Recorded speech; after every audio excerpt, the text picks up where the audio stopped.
लंबे जमाने में से जब से युद्ध चले आ रहे हैं, युद्ध सामान्यतया वही लोग जीते हैं जिन्होंने अपने साथ तकनीकी का उपयोग किया हो। हमने इतिहास में पढ़ा है कि तोप गोले जो सबसे पहले लेकर आए वो जीत गए, युद्ध के अंदर उन्होंने लीड ले ली। ऐसे ही अंग्रेज आए तो अपने साथ पिस्टल्स ले आए तो वो लीड ले लिए। यानी युद्ध के अंदर जो तकनीकी में जितना तेजी से आगे बढ़ता गया, वो युद्ध में उतना ही एडवांटेज लेता चला गया। हाल ही के समय पर भी हमने देखा कि जहां कन्वेंशनल वॉर्स से बाहर निकलते हुए जब आमने सामने की लड़ाइयों की जगह टैंकों ने जगह ली, तो फिर कहा गया कि जिसने टैंक यूज किए वो आगे निकल गया। फिर धीरे धीरे रॉकेट लॉन्चर्स और फिर तोप खाने और फिर मिसाइल्स, इनके जमाने आते चले गए। हाल ही में जब अपन ने इन दिनों के वॉर देखे हैं, चाहे रशिया यूक्रेन देखा हो, इजराइल हमास देखा हो, इन सब में कॉमन फैक्टर नोटिस हुआ और वो ये था कि अब हवाई जहाज और फाइटर प्लेन्स की जगह इंसान की जान बचाने पे ज्यादा फोकस हो रहा है। यानी कि सेना के अंदर जो जवान हैं उनकी जान बचाने पर भी बहुत फोकस है। और ऐसे में ही अगर आपने देखा हो तो ड्रोन्स का उपयोग बहुत हुआ। क्यों? क्योंकि इसमें जान माल की क्षति नहीं थी, जान की क्षति नहीं थी, माल की तो थी अगर ड्रोन को ही हिट कर दिया गया। लेकिन हां, फाइटर जेट का जो अंदर बैठा पायलट है वो यहां पर कोई बड़ा टेंशन नहीं है, क्योंकि इसे अनमैन्ड एरियल व्हीकल के तरह से चलाया जा रहा है। इसमें कैमरे लगाकर जिस तरह से आप फ्लाइट में बैठ करके ऑब्जर्वेशन करते, उसी तरह से आप कहीं साइड में बैठ करके भी यूएवी को उड़ाकर आप दूसरे दुश्मन के क्षेत्र में देख पाते थे। इस तरह की जो चीजें थी, इन्होंने युद्ध के नजारे बदल दिए। रशिया यूक्रेन वॉर में बहुत बड़ी संख्या में ड्रोन्स का इस्तेमाल हुआ। ईरान इजराइल के बीच में भी ड्रोन्स का इस्तेमाल हुआ, ये हमने सबने खबरों में देखा। अब ये ड्रोन से भी आगे चलकर एक और खबर निकलकर आ रही है, और वो क्या है कि जहां ड्रोन्स ने अपनी जगह बनाकर रखी, अब वॉर में जमीन पर देखिए, ड्रोन तो उड़ रहा है हवा से, क्योंकि अनमैन्ड एरियल व्हीकल है, वो हवा से दुश्मन के क्षेत्र में जा रहा है जहां गोला मारना है।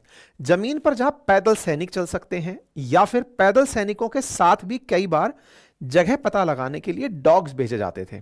हाल ही के समय में भारत के डॉग्स काफी सुर्खियों में रहे हैं, ट्रेन किए जाते हैं बकायदा सेना के द्वारा। ऐसे में सैनिक और हमारे जो यूज किए जाने वाले डॉग्स हैं, जो कि खोज करने के लिए, किसी की जानकारी जुटाने के लिए, स्मेल करके पता लगाने के लिए, उन सभी जगहों पर अब हम लोगों के द्वारा अगर मशीन वाले डॉग यूज किए जाएं, अब ये दिखने में जो मशीन सी आपको दिख रही है, ये हाल ही में सुर्खियों में भी रही है।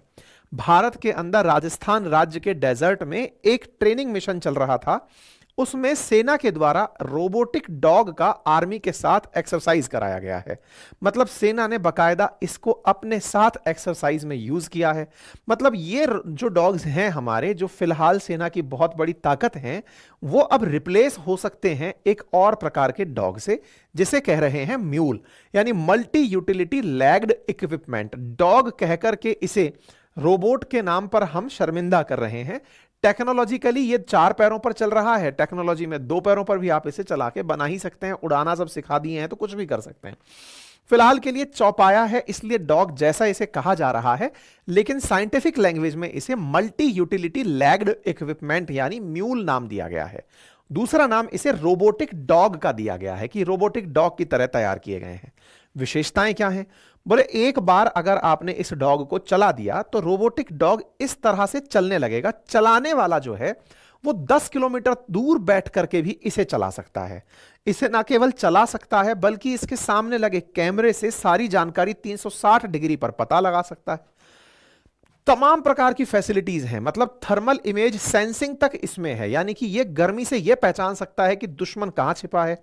तमाम प्रकार की फैसिलिटीज इसके अंदर युक्त हैं, गन ले जा सकता है, और तो और ये अपने साथ में गोलीबारी भी करके आ सकता है। मतलब इसको अगर इंस्ट्रक्शन दिए गए तो ये दुश्मन पर जाकर गोली चला के भी आ सकता है। कुछ इस प्रकार से इसको हाल ही के समय पर सेना के साथ जैसलमेर के अंदर ट्रेनिंग करते हुए देखा गया। अब आप पूछेंगे ये क्या ट्रेनिंग कर रहा है, कोई इंसान की तरह थोड़ी सीखेगा ये ट्रेनिंग नहीं कर रहा है। इसको ऑपरेट करने वाला जो व्यक्ति है वो सेना के साथ मिशन में इसका संयुक्त यूज कैसे कर सकता है, उसको ट्रेनिंग दी जा रही है कि भाई सेना अपने काम में लगी है तो तुम अपने ऑफिस में बैठकर कैसे इसे सेना के लिए उपयोग में ले सकते हो। ठीक है, तो फिलहाल भारतीय सेना के द्वारा 7 दिन का यह अभ्यास किया गया, जिसमें रोबोटिक डॉग को ना केवल दुश्मन को खोजने बल्कि हथियार ले जाने, कैमरे से दुश्मन का ठिकाना बताने जैसे तमाम विषम परिस्थितियों के अंदर ट्राई किया गया है।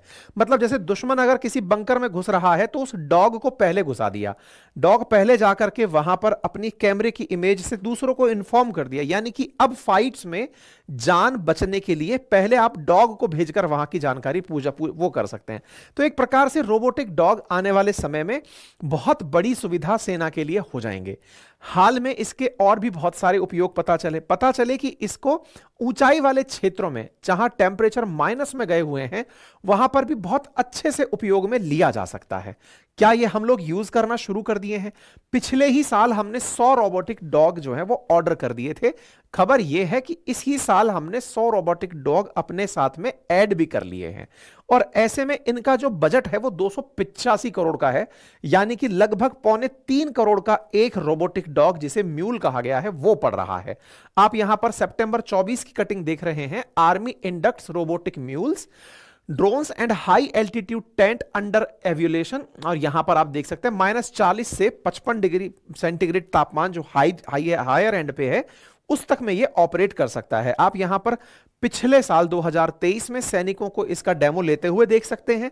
फिर जब इसका डेमो ट्राई सक्सेसफुल हुआ, फिर इसे इसी साल के सितंबर में सेना के साथ इंडक्ट कर दिया गया। इसके अंदर क्या फीचर्स हैं? दिखने में डॉग जैसा दिखता है, वजन करीब 51 किलोग्राम है, 1 घंटे की चार्जिंग में 10 घंटे काम कर सकता है, कैमरे और सेंसर से लैस है, -40 यानी कि अत्यधिक सर्दी से अत्यधिक गर्मी दोनों टेम्परेचर के बीच काम कर सकता है, पहाड़ पर चढ़ना जानता है, 15 किलोग्राम तक का वजन अपने साथ ले जा सकता है, और थर्मल कैमरा और रडार लेकर चल रहा है जिसके चलते यह हीट से उस जगह की पूरी सेंसिंग करके इमेज बना सकता है कि हां भाई इधर से हीट आ रही है तो यह जगह कैसी होगी, ताकि कोई पीछे बैठा जो ऑपरेटर है वो वहां की जानकारी फ्रंट में चल रही सेना को या बटालियन को दे सके। ठीक है, तो ये 1 से लेकर 10 किलोमीटर तक ऑपरेट किया जा सकता है, और इसे चलाने के लिए वाईफाई का या 4G का या किसी भी नजदीक है तो वाईफाई का, उसके अंदर खुद सिम डाल करके अगर उसका किसी और टेक्नोलॉजी से 4G पहुंचा सकते हो तो उसका यूज किया जा सकता है। कुल मिलाकर के ये अपने आप में अब हमारी सेना के लिए बहुत ज्यादा उपयोगी होंगे। देखिए, हाल ही के समय में हमारी सेना उन्नत तकनीकी से लैस हो रही है, कन्वेंशनल सिस्टम से मॉडर्न सिस्टम की तरफ जा रही है। इसका एक डेमो आपके सामने आज से 2 दिन पहले ही आया था, वो मैं दिखाता हूं।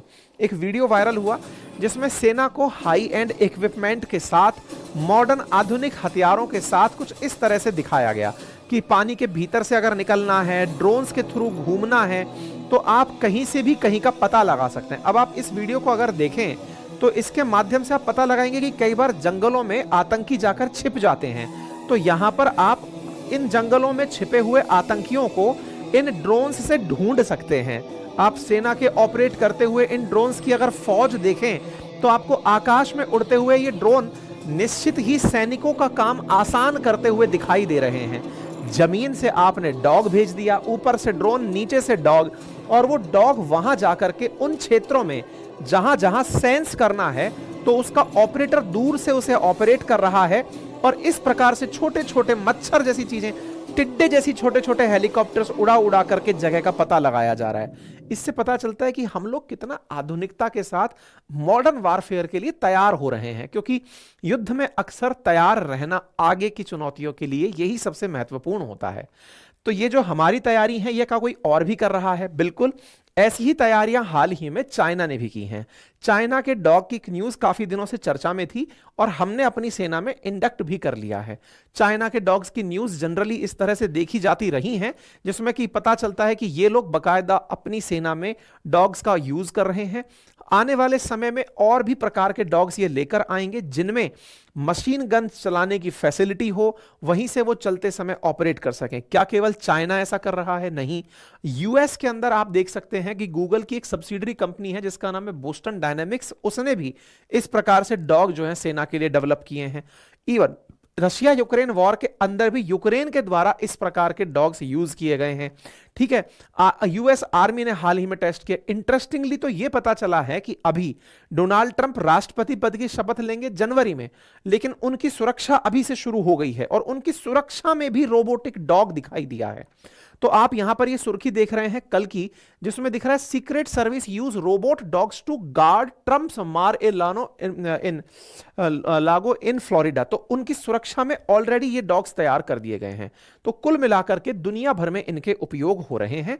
क्या इनमें आर्टिफिशियल इंटेलिजेंस डाली जा सकती है और इन्हें आज के जो डॉग्स हैं उनकी तरह इंटेलिजेंट बनाया जा सकता है? बिल्कुल, इन्हें एआई से लैस किया जा सकता है। तो इसका मतलब आने वाले समय में ये जो रोबो डॉग्स हैं ये आर्टिफिशियल इंटेलिजेंस से लिविंग बीइंग की तरह बिहेव कर सकते हैं। अब बड़ा सवाल यह आता है, क्या ये सही है?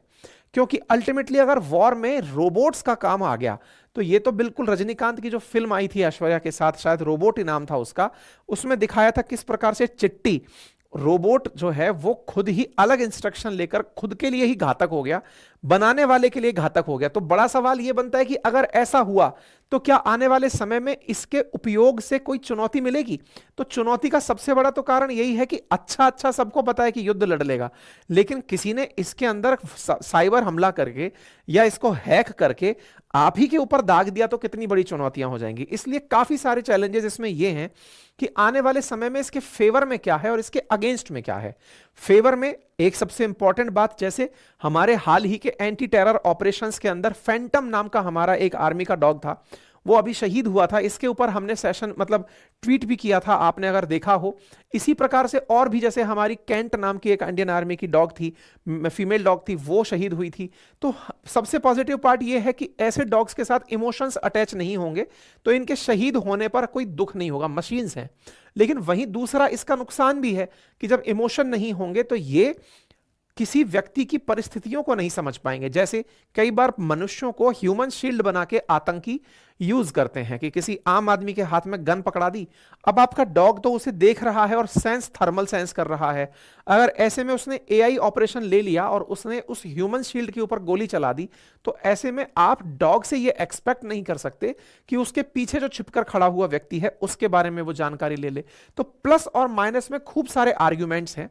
दूसरा सबसे बड़ा आर्गुमेंट है कि आज के समय में जहां आप युद्ध की नई नई वॉर हेड्स में बातें कर रहे हैं, वहां पर रोबोटिक्स की बातें हो रही हैं, ड्रोन्स की बातें हो रही हैं, लेकिन आप हमला करने जा रहे हैं तब इनका उपयोग कर रहे हैं, ये तो एक पार्ट है।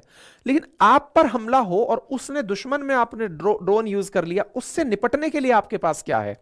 तो इसके लिए भी अब काम करना जरूरी है, क्योंकि आधुनिक वॉरफेयर में आप अटैकर साइड हैं जरूरी नहीं है, आप रिसीवर साइड भी हो सकते हैं। आप उससे बचने के लिए क्या कर रहे हैं? तो भारतीय सेना के द्वारा हाल ही में ऐसे मिलिट्रिकल सिस्टम डीआरडीओ के द्वारा विकसित किए जा रहे हैं, जैसे centre for artificial intelligence and robotics care के द्वारा, जो कि 1986 में स्थापित की गई थी, वो इन सब चीजों पर काम कर रही है कि अगर यूएवी से हमला हो तो कैसे बचना है। हम लोग इसको लेकर के लगातार काम कर रहे हैं। हाल ही में इंद्रजाल नाम से एक हमने रोबोटिक्स के द्वारा विकसित किया हुआ AI powered anti drone system विकसित किया है कि ड्रोन से अगर हमला हो तो कैसे निपटना है, तो उसको कैसे रडार से हैंडल करना है। ऐसे ही comprehensive integrated border management system लागू किया जा रहा है। कहने का अर्थ यह है कि चुनौती, जब आप किसी को, वही वाली बात है ना कि जिसने, अल्फ्रेड नोबल ने अगर बम बनाया था फोड़ने के लिए, तो उस बम का उपयोग दुनिया ने नरसंहार के लिए भी किया ना, उसने तो माइंस के लिए किया था। तो इसका मतलब दो पक्षीय इसके फायदे और नुकसान हैं। ऐसे में इन सब चीजों की चुनौतियां भविष्य में बनती रहेंगी। इन चुनौतियों से कैसे ओवरकम करके आगे बढ़ते हैं, यही सक्सेस है। बाकी आप इस विषय पर क्या सोचते हैं, अपनी राय जरूर कमेंट बॉक्स में रखें। फिलहाल के लिए इतना ही। चैनल पर नए हैं तो सब्सक्राइब कर लें। मेरे द्वारा पढ़ाए गए कोर्सेज मेरे एप्लीकेशन पर उपलब्ध हैं, हिस्ट्री, ज्योग्राफी, पॉलिटी, इकोनॉमी के। बहुत ही नॉमिनल कीमत में आप उन्हें एक्सेस कर सकते हैं। एप्लीकेशन का लिंक कमेंट बॉक्स में दिया गया है। फिलहाल के लिए इतना ही। धन्यवाद।